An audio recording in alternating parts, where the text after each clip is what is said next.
তাদের মধ্যে অনেকের কথাই আমরা মনে করি, মনে থাকতে হয় আমাদের। ধরেন রবীন্দ্রনাথের কথা, আমরা যাই কিছু করি না কেন, যেখানে উদাহরণ দিতে যাই, যাই করতে যাই না কেন, রবীন্দ্রনাথের কথা আসে, নজরুলের কথা আসে, জীবন আনন্দের কথা আসে।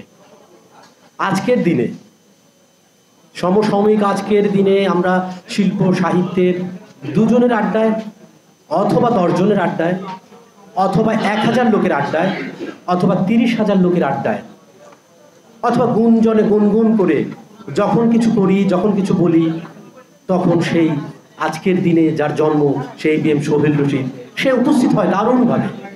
দারুণভাবে তার উপস্থিত আমরা টের পাই। সে সকলের মাঝেই সে সমাদৃত। আমরা তার দীর্ঘায়ু কামনা করে আবারও শুভ জন্মদিন জানিয়ে আমার বক্তব্য শেষ করছি। সকলকে অসংখ্য ধন্যবাদ।